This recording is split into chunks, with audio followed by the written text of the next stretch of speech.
कल तो मैंने लास्ट टॉपिक क्या बताया था? ऐसा क्वेश्चन दिया था, क्वेश्चन था संख्या 6/8 में, है ना, संख्या 6/8 में 5 का स्थानीय मान, और दूसरा संख्या था 6/25 में 4 का स्थानीय मान है, योग निकाला, क्या निकाला था? योग।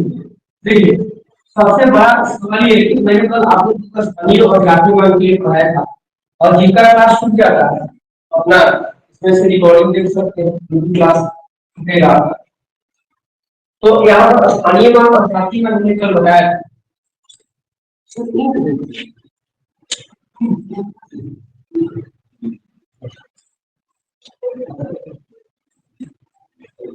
तो 6/8 में है, देखिए इसका स्थानीय मान निकालना 5 का, और 6/25 में 4 का स्थानीय मान निकालना। अब जैसे मैं आपको एक संख्या दे दूं 3, 5, 2, 8, अब इसमें मैं पूछूं कि 5 का स्थानीय मान क्या है, तो 5 पर कितना शून्य होगा? यानी 5 हो जाए। अगर मैं आपसे पूछूं 3 का स्थानीय मान क्या है, तो 3 पर कौन शून्य होगा? तो ये हमने क्या किया, 5 का स्थानीय मान कर लिया, 3 का स्थानीय मान इसको निकालने के लिए हमने दो तरीका बताया। 5 का स्थानीय मान कैसे निकालना है? 5 किसके स्थान पर? इकाई, दहाई, सैकड़ा। सैकड़ा मतलब 100। 5 में हमने 100 से गुणा कर दिया 5 से। ये 3 किसके स्थान पर है? 1000 के स्थान पर। इसलिए हमने 3 में कितना से गुणा कर दिया? 1000 से। तो ये 3000 हो गया इसका स्थानीय मान। और तरीका है, 5 के बाद जितना अंक होगा उस पर उतना शून्य लिख देना है। 5 के बाद 2 अंक है तो 5 तो 5 का स्थानीय मान। दूसरा तरीका है, कल मैंने बताया 3 का स्थानीय मान निकालना है। 3 का कौन 1, 2, 3 पर कौन शून्य? हम लोग यहाँ पर 3000 इसका स्थानीय मान निकालेंगे। लेकिन मैं आपसे पूछूं कि इसमें 4 का स्थानीय मान बताइए, अजीब लगेगा। मैं आपसे इसमें पूछूं कि 4 का स्थानीय मान बताइए, तो आपको क्या लगेगा? दिमाग में पागल हो जाएगा। इसमें 4 है ही नहीं, और 4 का स्थानीय मान निकालेंगे। मैं आपसे पूछूं इसमें 4 का स्थानीय मान बताइए, तो आपके मन में यही प्रश्न उठेगा, इसमें 4 है ही नहीं, और 4 का स्थानीय मान निकालेंगे। सही बात, इसमें 4 है। उसी तरह आपको क्या लग रहा होगा कि मैंने इसमें 6/8 में 5 का स्थानीय मान पूछा, अब इसमें 5 है कहीं, मैंने 6/25 में 4 का स्थानीय मान पूछा, इसमें 4 है कहीं। लेकिन एक बात ध्यान रखिएगा, कॉम्पिटिशन में देखने का दो तरीका होता है, एक आदमी आंख से देखता और एक दिमाग से। जो व्यक्ति दिमाग से देखना शुरू कर दिया उसको सफलता आगे हमेशा मिलता है। सुनने का भी दो तरीका है कंपटीशन में, एक व्यक्ति दिमाग से सुनता है और एक व्यक्ति कान से सुनता है। जो व्यक्ति दिमाग से सुनना शुरू कर दिया उसका सफलता हमेशा हर मोड़ पर उसके साथ मिलता रहेगा और आगे बढ़ता है। अब जैसे मान लीजिए कि कुछ ऐसे भी लोग हैं, जैसे मान लीजिए मैंने पूछा कि बताइए 3 का स्थानीय मान क्या है, ऐसी बैठे उसको सुनाई दे रहा है। मैंने क्या पूछा? 3 का स्थानीय मान, समझिएगा। उसको सुना, ऐसा तो नहीं जो बाहर सुनाई दिया है, लेकिन वो कैसा है, वो कान से सुन रहा है, दिमाग से नहीं। और एक दूसरा लड़का है, मैंने पूछा 3 का स्थानीय मान, वो क्या कर रहा है, वो दिमाग से सुन रहा है। यही अंतर होता है दिमाग से सुनना और। मैंने बोला कि भारत के प्रथम राष्ट्रपति डॉक्टर राजेंद्र प्रसाद, सबको तो सुनाई दिया, हाँ भारत राष्ट्रपति। एक है भारत के प्रथम राष्ट्रपति, तो दोनों अंतर है। वो क्या कर रहा है, वो दिमाग से सुन रहा है, वो उसको रिपीट कर रहा है, वो दिमाग से सुन रहा है। एक क्या कर रहा है, इस कान से सुना और इस कान से निकाल दिया। तो ध्यान दीजिएगा, देखने का भी दो तरीका है। जैसे यहाँ पर देखिए बहुत कुछ दिखाई दे रहा है, जैसे एसी है, उसमें लाइटर है, पंखा है, ये घड़ी है, ये वास्ता है, ये चला है, है ना, 6/8 है, 6/25 है। लेकिन आपको इसमें जब मैं पढ़ा रहा हूं आपको क्या दिखाई दे रहा है? 6/6 ऐसे तो आपके लिए ये बहुत दिक्कत होती है, यहाँ पर दिखाई दे रही है, लेकिन आपका दिमाग कहां पर आ रहा है, कहां पर फोकस कर रहा है? 6/8 और 6/, इसी को बोलते हैं दिमाग से। तो जो व्यक्ति दिमाग से देखना और दिमाग से सुनना सीखता है वो हमेशा सफल होता है। अब देखिए इसमें 4 देखिएगा, इसमें 5 देखिएगा तो कहीं दिखाई दे रहा है, लेकिन दिमाग से देखिएगा आंख से देखिएगा तो इसमें 5 नहीं दिखाई नहीं देगा। अब देखिए हम 6 में छोटा क्या करेंगे, 8 में कितना भाग रहेंगे, इसमें भाग रहेगा। याद रखिएगा ये अंश होता है, और अंश जो होता है वो कहाँ होता है, भाज्य के रूप में होता है, और जो हर होता है नीचे डिनोमिनेटर होता है ये भाजक होता है, भाजक होता है ना हमारा। ये जो नीचे बिल्कुल गलत, जो भी हर में रहेगा भाजक और जो अंश में रहेगा वो, याद रखिए ये बड़ा अंदर ये मौसम में कौन, बाकी भाग में क्या नियम है, अंश वाला भाज्य हर वाला, और भाग लगाएंगे ये कटेगा नहीं, 10 बोलो देंगे इसको, तो अब ये कितना वर्ग हो जाएगा, शतावधी 70, 4 बचेगा, फिर 0 पे खाएंगे 8 बचे, ये खत्म हो गया। अब इसका भागफल कितना गया, 0.,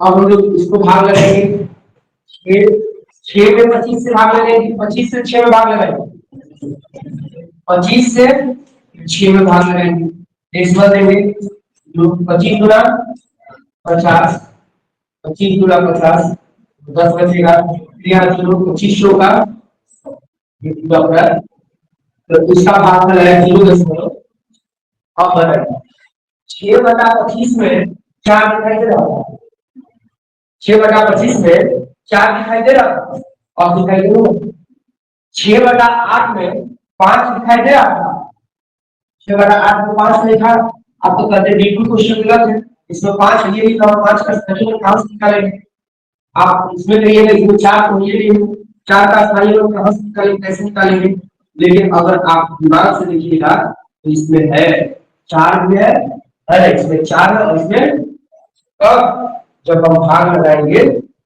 तो आप कहिए किसी चीज को विद्युत नहीं करें, उसको पहले पढ़िए समझिए सोचिए और उसके बाद उसका जवाब, ठीक है।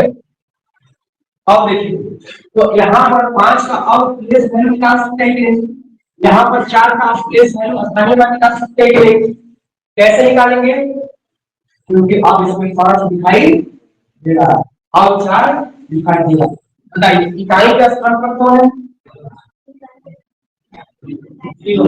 इकाई का स्थान पर कौन है, 5 है,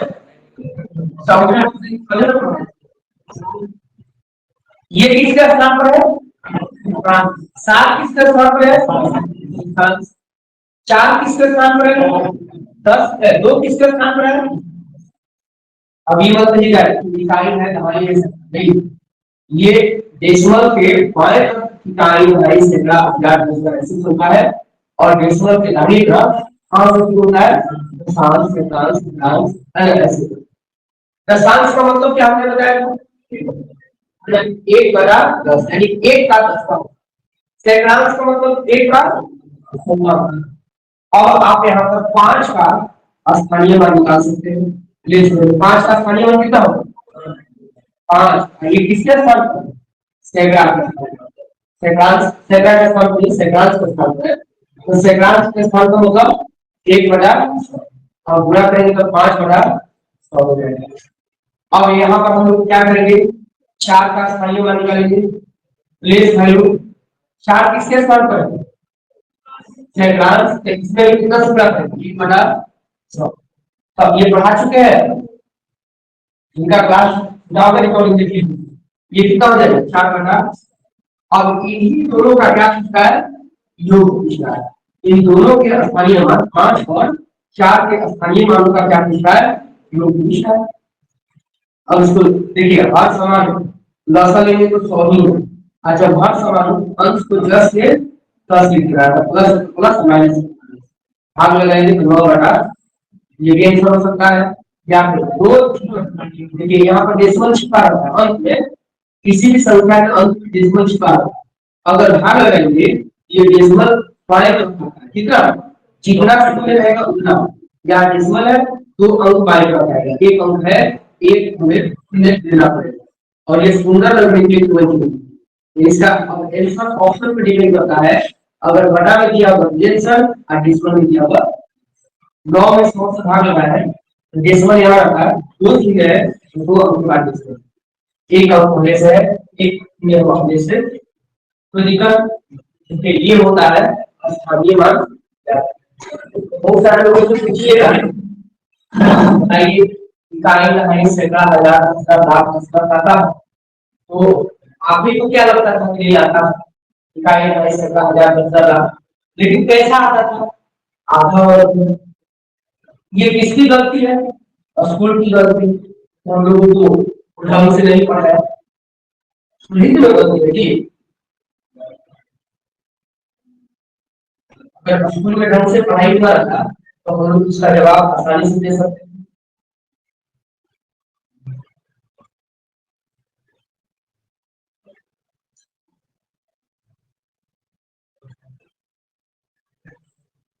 ये कुछ नोट है, नोट लिख लीजिए, दो तीन नोट है।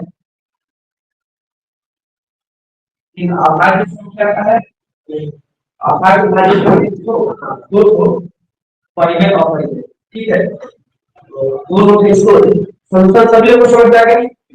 तो ऐसे व्यक्ति जिनको नहीं समझ आए, आप जितना बार पूछेंगे उतना बार हो जाएगा, क्योंकि आप पढ़ाया जाता है, कुछ नहीं समझ आए, और ऐसे भी सरकारी नौकरी का कोर्स खत्म नहीं होता, नौकरी लगने के बाद भी लड़का और अंदर होते हैं जिनका बेचारे का इनको रिजल्ट आने का पता नहीं, लेकिन बेचारे को कोर्स करना है, सरकारी नौकरी का कभी कोर्स खत्म नहीं।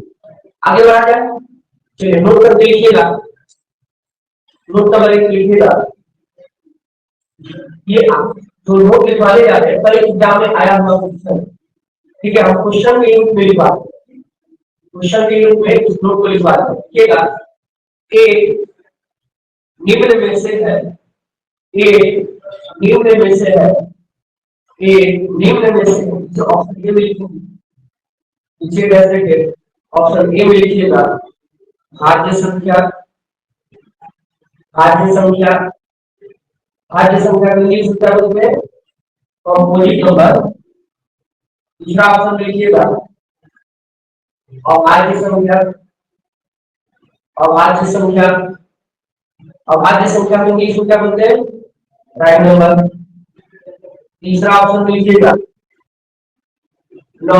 भाज्य और नहीं भाज्य और नहीं अभाज्य, भाज्य और नहीं अभाज्य, भाज्य और नहीं अभाज्य। चौथा नंबर लिखिएगा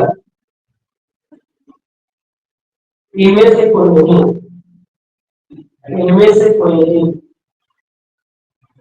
इनमें से कोई नहीं। चलिए कितने लोग इस प्रश्न का जवाब दो, एक बस, ये कई बार एग्जाम में आया हुआ क्वेश्चन। देखिए भाज्य संख्या होने के लिए हमने बताया था, परिभाषा बताया था, पहला परिभाषा था कि वो एक और स्वयं के अलावा और किसी से न कटे, एक और हमने परिभाषा बताई भाज्य की, भाज्य की हमने बोला अभाज्य की, तो अभाज्य की हमने क्या बोला, वैसी संख्या जो एक और स्वयं के अलावा और किसी से न कटे, 2 है 3 है 5 है 7 है, ये एक और स्वयं के अलावा और किसी से। दूसरा हमने आपको तरीका बताया, दूसरा परिभाषा बताया था कि वैसी संख्या जिसका फैक्टर गुणनखंड न 2 से अधिक हो न 2 से कम, ऐसी संख्या जिसका फैक्टर यानी गुणनखंड न 2 से अधिक हो न 2 से, जैसे 2 का फैक्टर था 2 मतलब किसी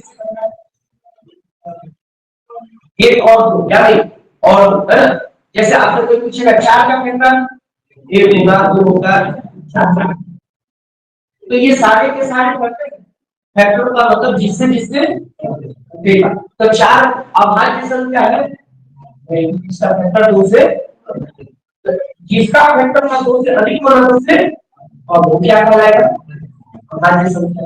और जिसका फैक्टर 2 से अधिक होगा भाज्य संख्या। तो अब बताइए एक का फैक्टर को एक का फैक्टर कौन होगा अब भाज्य संख्या होने के लिए भी दो फैक्टर चाहिए।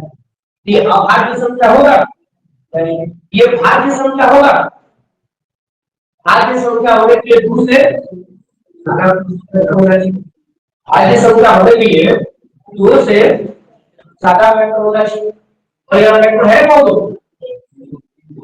यह फैक्टर कौन है ये बिल्कुल क्या है ऑप्शन ए भी ऑप्शन बी यानी एक नहीं भाज्य है और नहीं सी आंसर हो सकता है इसमें क्या लिखा है भाज्य नहीं क्यों भाज्य नहीं होगा फैक्टर 2 से अधिक होना चाहिए और है नहीं क्यों अभाज्य नहीं होगा तो भी 2 से अधिक होना चाहिए मतलब से दूसरा है एक इसलिए एक नहीं भाज्य है और नहीं यहाँ आंसर लिखिएगा आंसर लिखिएगा अगर आयोग नंबर 2 लिखेंगे गणित के सभी संकेत गणित के सभी संकेत अपरिमेय संख्या होती है गणित के सभी संकेत अपरिमेय संख्या होते हैं गणित के सभी संकेत अपरिमेय संख्या होते हैं गणित के सभी संकेत अपरिमेय संख्या होते हैं ठीक है फिर आगे लिखिएगा सभी संकेत को तो समझ लेना खाली है गणित का संकेत है ये अपरिमेय संख्या अपरिमेय संख्या हमने बताया था जो p by q के q का मान 0 के बराबर p और q दोनों बराबर नंबर आगे लिखिएगा तीसरा नंबर एक अपरिमेय संख्या अपरिमेय को इंग्लिश में p रेशनल नंबर बोलते हैं और परिमेय को रेशनल नंबर क्या लिखा आपने एक अपरिमेय संख्या तथा एक अपरिमेय संख्या तथा एक परिमेय संख्या तथा परिमेय संख्या का योग अंतर का योग अंतर तथा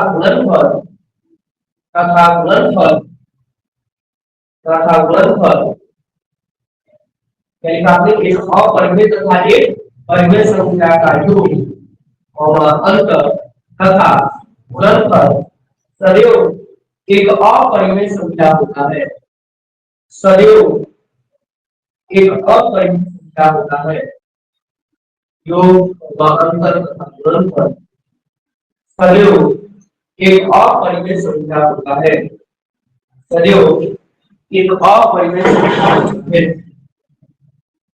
सदैव एक अपरिमेय संख्या होती है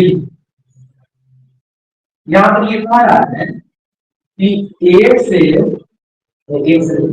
मतलब यहाँ पर लिखा गया है कि एक अपरिमेय संख्या मतलब जो वर्गमूल से पूरा बाहर न निकले एक अपरिमेय संख्या ले लीजिए यहाँ पर क्या करेंगे अपरिमेय संख्या ले लीजिए जैसे मान लीजिए कि वर्गमूल 2 एक अपरिमेय संख्या और 2 क्या है चाहे 3 ले लीजिए कोई भी 3 क्या है परिमेय संख्या क्योंकि इसे p by q के रूप में लिखा जा सकता है q का मान शून्य नहीं है इसे p by q के रूप में लिख सकते हैं ना ऐसे p by q के रूप में q का मान शून्य बराबर नहीं है p और q यानी अंश और हर दोनों पूर्ण संख्या है एक परिमेय संख्या हो गया यह मतलब क्या है अपरिमेय संख्या जो वर्गमूल से पूरा बाहर नहीं निकल सकता और ये क्या है हम लोगों का परिमेय संख्या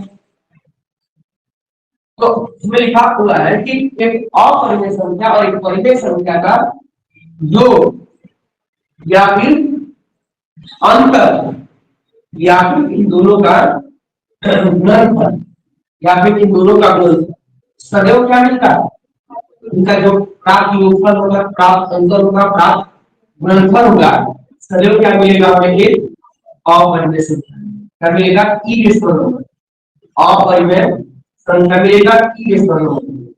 इसको जैसे भी सभी लोग समझ गए, इसको जैसे भी नीचे देखिए।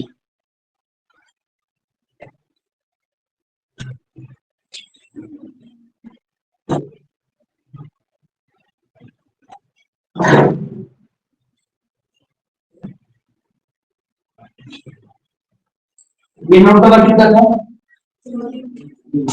नोट नंबर 4, नोट नंबर 4 लिखिएगा, नोट नंबर 4 लिखिएगा।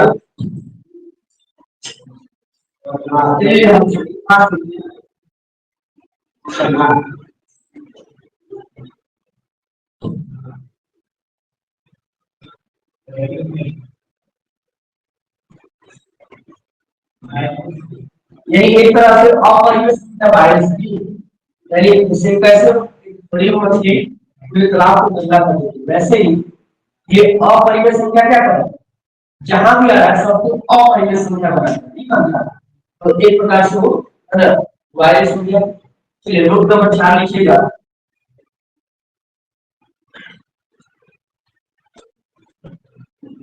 सभी आवर्त संख्या, सभी आवर्त संख्या, सभी आवर्त संख्या रेटिंग लिखिएगा, रेटिंग नंबर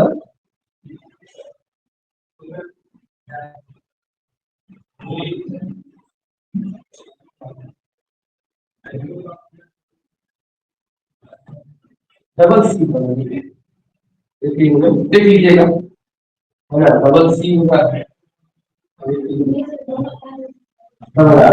देख लीजिएगा, ठीक है। तो रेटिंग है ना, सर डिक्शनरी से देख लीजिएगा, आवर्त संख्या रेटिंग नंबर, ठीक है, लिखिएगा। सभी आवर्त संख्या रेटिंग नंबर, सभी आवर्त संख्या रेटिंग नंबर परिमेय संख्या होते हैं, सभी आवर्त रेटिंग नंबर परिमेय संख्या होती है, परिमेय संख्या होते हैं, परिमेय संख्या होते हैं, सभी रेटिंग नंबर यानी संख्या परिमेय संख्या होती है। नोट नंबर 4 लिखिएगा, 5 लिखिएगा, नोट नंबर 5 लिखेंगे।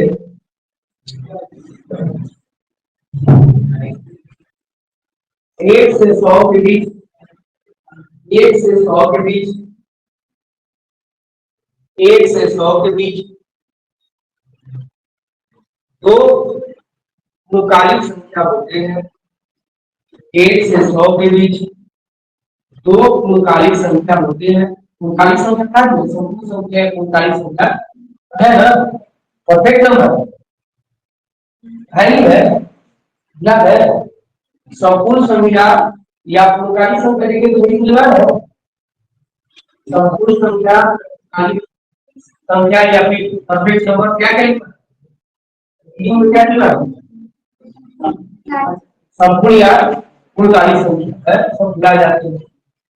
तो उसी का है ना लूप है, यहाँ पर मैं नीचे लिखवा दिया, जैसे लिखिएगा नोट में क्या लिखा आपने, 1 से 100 के बीच दो पूर्णकालिक संख्या होती है, 1 से 100 के बीच दो पूर्णकालिक संख्या होती है, 1 से 100 के बीच दो पूर्णकालिक संख्या होती है, 1 से 100 के बीच दो पूर्णकालिक संख्या होती है। जैसे लिख लीजिएगा 6 बार क्वालिफाई है, एक पूर्णकालिक संख्या है, 28 एक पूर्णकालिक संख्या, फायदा मिले वहां पर कंडीशन के साथ।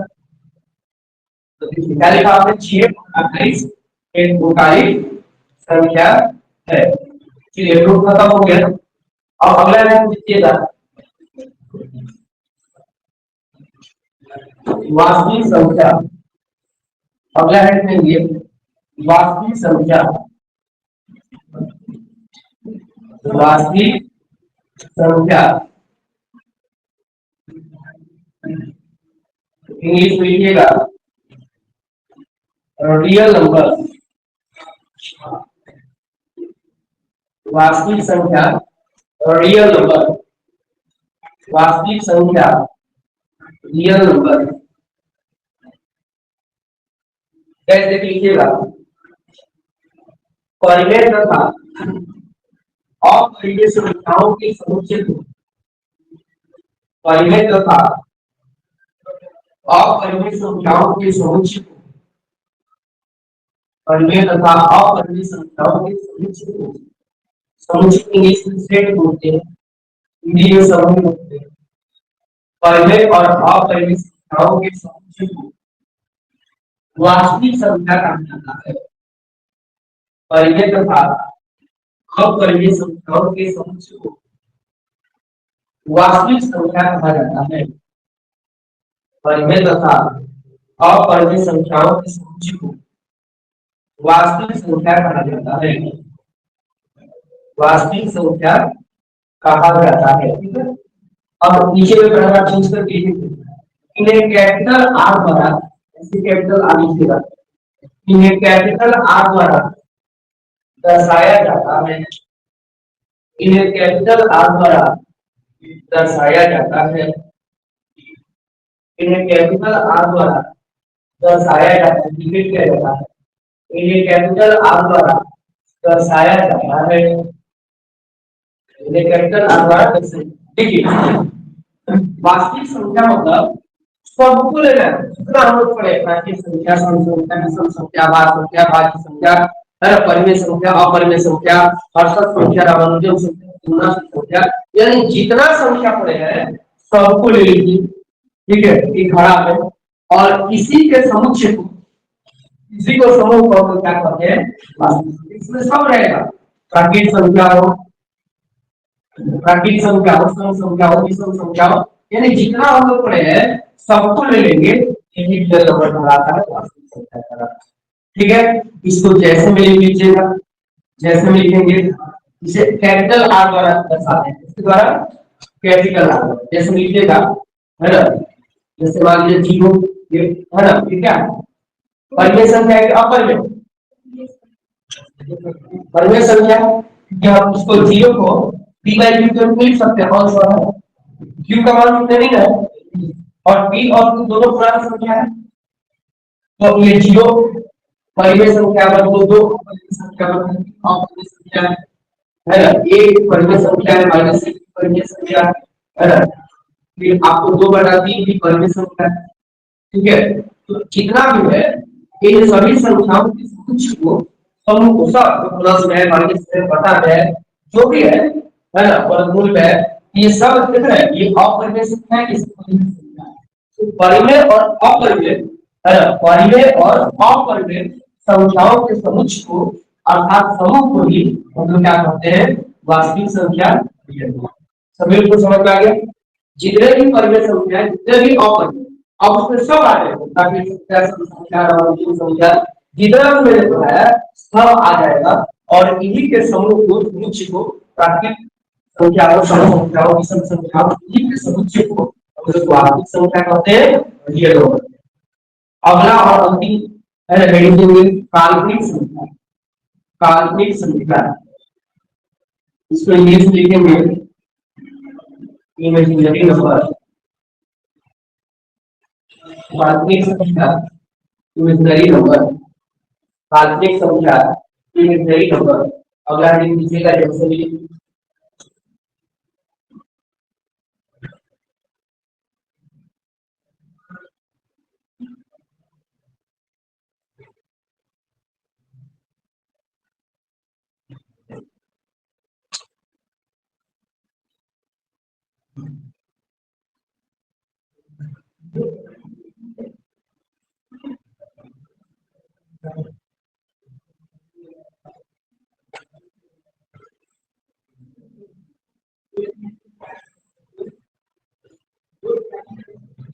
बातें की जो समस्या है विषय और इसमें लगाना से बड़ा नहीं है, बगल वाला क्या करेगा, उसको लगाना है ना, तो डूबी कब जाएगा, वही आपको क्लियर, इसलिए लगाना समाना जो नहीं समझ में, आप यहाँ पूरा आजाद हो, कुछ चलिए अगला रीडिंग देखिए, काल्पनिक संख्या और वास्तविक संख्या के बाद अगले रीडिंग देखिए, काल्पनिक संख्या सही होगा ऐसे कीजिएगा, वैसी संख्या वैसी संख्या जो वर्गमूल के अंदर वैसी संख्या जो वर्गमूल के अंदर ऋणात्मक में हो, वैसी संख्या जो वर्गमूल के अंदर ऋणात्मक में हो, उसको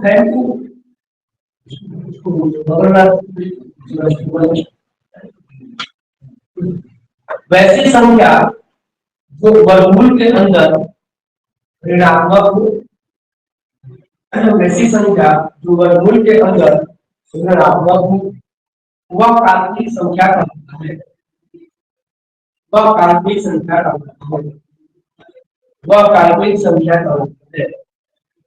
वह काल्पनिक संख्या का होता है। क्लियर है? तो बस एकदम आसान है, कोई भी संख्या जो वर्गमूल के अंदर रहेगा, माइनस में, ऋणात्मक, निगेटिव, वो आपको काल्पनिक संख्या कहलाएगी। जैसे यहाँ वर्गमूल -25 है, देखिए ये 25 वर्गमूल से बाहर निकल सकता है, लेकिन माइनस कर भी नहीं निकल सकता। अगर आपने आईएएस पढ़ा होगा तो वहां पर बताया गया होगा कि आप लोगों को आई बराबर माइनस है क्या ना, मान के ही इसको वर्गमूल से बाहर निकाल दें, बिना माने आप इसको वर्गमूल से बाहर निकाल नहीं सकते, संभव ही नहीं है। आप निकाल के दिखा दीजिए, ये निकलेगा नहीं। जैसे हम अगर यही केवल 25 रहेगा वर्गमूल 25, तो इसको हम दो तरीके से लिख सकते हैं। वर्गमूल 25 का मान 2 हो सकता है। क्या क्या हो सकता है? वर्गमूल 25 का मान 2 हो सकता है। दोनों कौन कौन हो सकता है? जानते हैं और जवाब नहीं दे पा रहे हैं तो आप उसी के बराबर है जो नहीं जानता, उससे खराबे हैं आप। इस तरह से वो आपको जहर का काम करेगा। तो अब वर्गमूल समीकरण बनाइएगा, घातांकरण बनाइएगा। 3 गो चैप्टर में ये त्रिकोणमिति में, मेंसुरेशन में, ज्योमेट्री में, जितना जितना चैप्टर नाम लिया हूं, बड़ी खतरा चैप्टर। ऑप्शन में रहेगा, ऑप्शन ए में रहेगा 5, बी में रहेगा 7, सी में रहेगा 9 और डी में रहेगा ±5। लड़का बनाया, आ गया वर्गमूल 25। अच्छा, वर्गमूल 25 का मान कितना होता है? 5। ये रंग दिया, ये सही है, फिर भी गलत है। आंसर सही है, लेकिन ऑप्शन के अनुसार क्या है? अब लड़का तो खुश है, हम तो बना के आगे 5 आया था। लेकिन अब अगर यही ऐसे रहता, ऑप्शन ए में 5, बी में 7, सी में 9, डी में 10, तो अब इस कंडीशन में आंसर क्या होगा? 5 होगा। लेकिन अगर ±5 दे दिया, वही क्वेश्चन, सेम क्वेश्चन, अगर ये ऑप्शन देगा तो ये आंसर, ये ऑप्शन देगा तो बड़ी खतरनाक होता है ऐसे ऐसे क्वेश्चन, है ना। इसलिए इन सबको समझना बहुत जरूरी है। जैसे यहाँ पर वर्गमूल 25 है, तो हम इसको +5 गुणे +5 लिख सकते हैं। यहाँ कुछ नहीं, मतलब प्लस छिपा होता है, तो ये प्लस नहीं भी लिखेंगे तो कोई दिक्कत नहीं है। Plus plus plus 50। अब देखिए वर्गमूल का नियम है कि कोई भी संख्या 2 बार गुणा में आएगा तो एक तो बाहर हो जाएगा। ये देखिए +5 +5 गुणा में 2 बार आएगा, बाहर हो गया। अब देखिए वर्गमूल 25 है, अंदर में प्लस में है, इसको हम -5 अब गुणे -5 लिख सकते हैं। अब ये देखिए क्या होगा, माइनस को माइनस से गुणा करेंगे क्या होगा?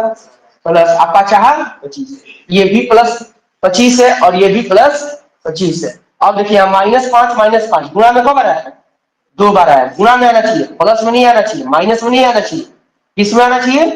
गुणा में। एक ही संख्या गुणा में 2 बार आया, ये वर्गमूल से बाहर निकल जाएगा। कितना हो जाएगा? -। तो वर्गमूल 25 का मान +5 भी होता है, प्लस नहीं लिखेंगे भी तो कोई दिक्कत नहीं है, या -5 भी होता है। इसी को हम लोग ऐसे लिख देते हैं कि मतलब 5 प्लस में भी होगा, 5 माइनस में भी होगा। इसी को हम लोग ऐसे प्लस माइनस में लिख देते हैं। तो जो हमने आपको काल्पनिक संख्या में जैसे लिखवाया है -25, 25 का तो वर्गमूल हो सकता है, 25 का वर्गमूल +5 होता है और -5, लेकिन -25 का वर्गमूल नहीं निकाल सकते।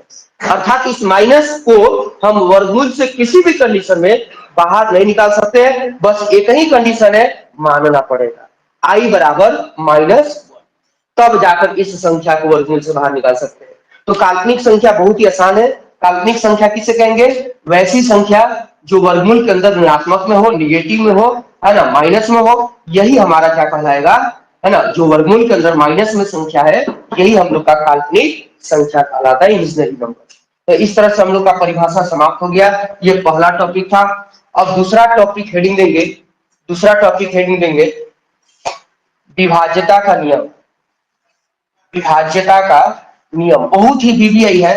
अगर आप ट्रिक से मैथ बनाते हो, शॉर्ट मेथड से बनाते हो, बेसिक से बनाते हो, कोई भी मेथड हो, ये आपको अगर नियम नहीं मालूम है आप मैथ अधिक से अधिक नहीं बना पाएंगे, फास्ट नहीं बना पाएंगे। तो अगला हेडिंग देंगे विभाज्यता का नियम, डिविजिबिलिटी रूल। विभाज्यता का नियम, डिविजिबिलिटी रूल। अगला हेडिंग दीजिएगा विभाज्यता का नियम, डिविजिबिलिटी रूल।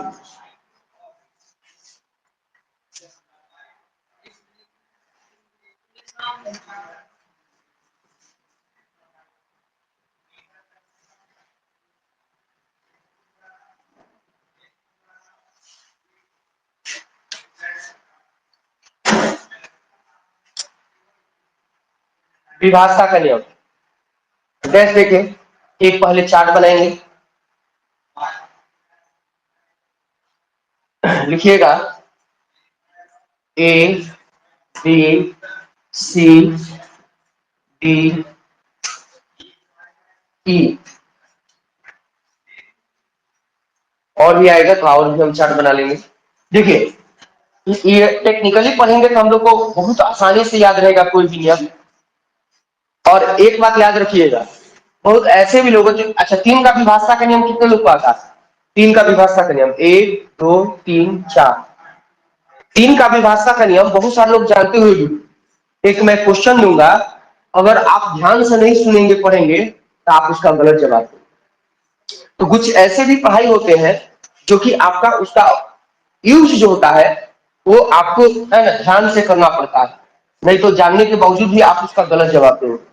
तो आइए पहले हम लोग चार्ट से समझेंगे, उसके बाद इसको डिटेल से पढ़ेंगे। तो जैसे 2 का विभाज्यता का नियम है, 5 का विभाज्यता का नियम है, 10 का विभाज्यता का नियम, इन तीनों का विभाज्यता का नियम एक जैसा है, एक ही नहीं है। मैं क्या बोल रहा हूं, एक जैसा है। एक जैसा कहने का मतलब, जैसे 2 का विभाज्यता का नियम क्या है, जिसके इकाई अंक 2 से पूरा पूरा कटेगा वो संख्या 2 से कटेगा। 5 का विभाज्यता का क्या नियम है, जिस संख्या का इकाई अंक 0 हो या फिर 5 हो वो 5 से कटेगा। 10 का विभाज्यता का नियम, जिस संख्या का इकाई अंक 0 हो वो 10 से कटेगा। यानी तीनों के नियम में हमने क्या बोला, इकाई अंक इकाई अंक इकाई अंक। 2 में भी हमने इकाई अंक बोला, 5 में भी इकाई अंक बोला और 10 में भी इकाई अंक बोला। तो इन तीनों का नियम एक जैसा है, एक ही नहीं है, एक जैसा है। अब देखिए 3 का और 9 का, 3 का और 9 का विभाज्यता का नियम एक जैसा है। 3 का और 9 का विभाज्यता का नियम कैसा है, एक जैसा है। क्या करना है इसमें, 3 से कोई भी संख्या तभी कटेगा जब उस संख्या के अंकों का योग कटे। जैसे मान लीजिए है ना 72 है, कोई आपसे पूछेगा कि ये 3 से कटेगा, तो अंक को जोड़िए, 7 और 2 अंक को जोड़ेंगे, 7 और 2 9, 3 से कट रहा है तो ये 72 भी 3 से कट रहा है।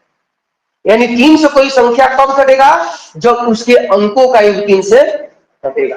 अब कोई पूछेगा ये 9 से कट रहा है, तो 9 का भी यही नियम है, यदि अंकों का योग 9 से कट गया तो संख्या भी कटेगा। अब अंक को जोड़िए, 7 और 2 9, 9 से कट रहा है तो 72 भी 9 से कटेगा। यानी इन दोनों का एक जैसा नियम। फिर आगे देखेंगे 4 8 16 25 125, इन सब का एक जैसा नियम, 4 का 8 का 16 का 25 का 125 का। इसमें 25 का खूब एग्जाम में आता है, अभी भी एनटीपीसी के मेंस में है। 25 का विभाज्यता का नियम बहुत आता है, याद रखिएगा। तो 4 का विभाज्यता का नियम, 8 का 16 का 25 का 125 का, ये सब एक ही जैसा है।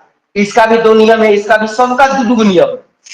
और किसी में अंतिम 2 अंक देखना है, किसी में अंतिम 3 अंक देखना है, किसी में अंतिम 4 अंक देखना है। इसमें देखिए 2 अंक देखेंगे, इसमें 2 अंक देखेंगे, इसमें 3 अंक देखेंगे, अंतिम 3 अंक देखेंगे, 16 में 4 अंक देखेंगे। तो इन सबका एक जैसा नियम है, मैं पढ़ाऊंगा तो वहां आपको अच्छा से याद हो जाएगा।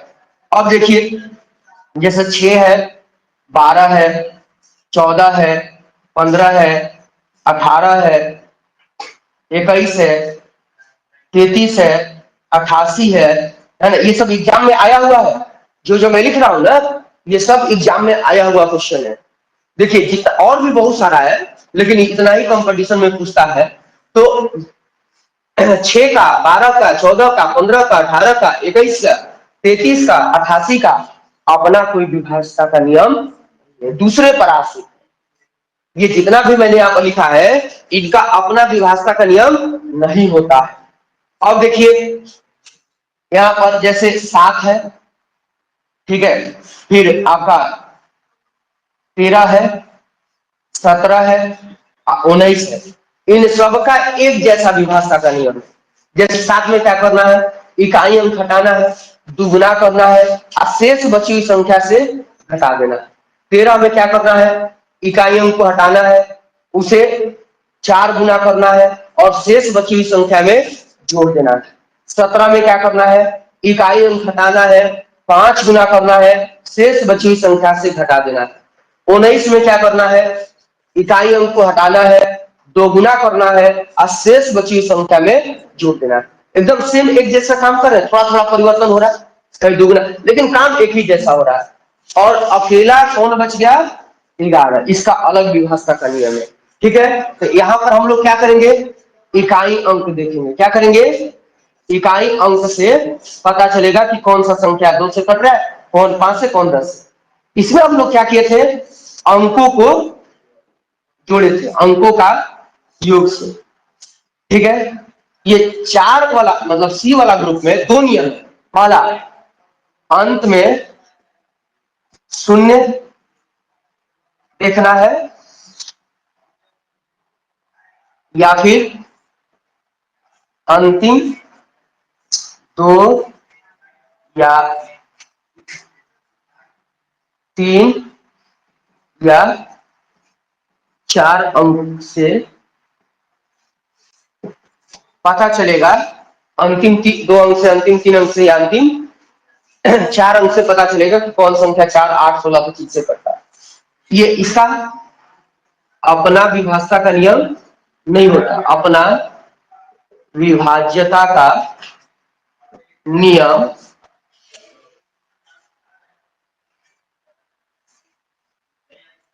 अपना विभाज्यता का नियम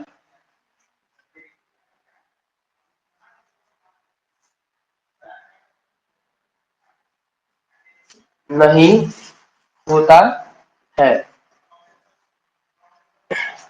इसमें देखिए क्या करेंगे, इकाई अंक को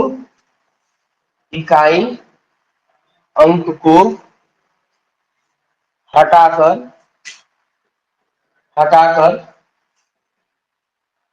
2 गुना या 4 गुना या 5 गुना से बनता है। मतलब इकाई अंक को हटाकर 2 गुना या 4 गुना या 5 गुना से बनता है। ये सब नियम पूरा डिटेल्स लिखवाएंगे, ठीक है। और इसका स्पेशल अपना नियम है, इसको जब वहीं पर लिखवा देंगे। तो यहाँ पर चार्ट बना के इसलिए लिखवा दिए ताकि आप लंबे समय तक इसको याद कर सके। जल्दी से नोट करिए, जल्दी से नोट करेंगे।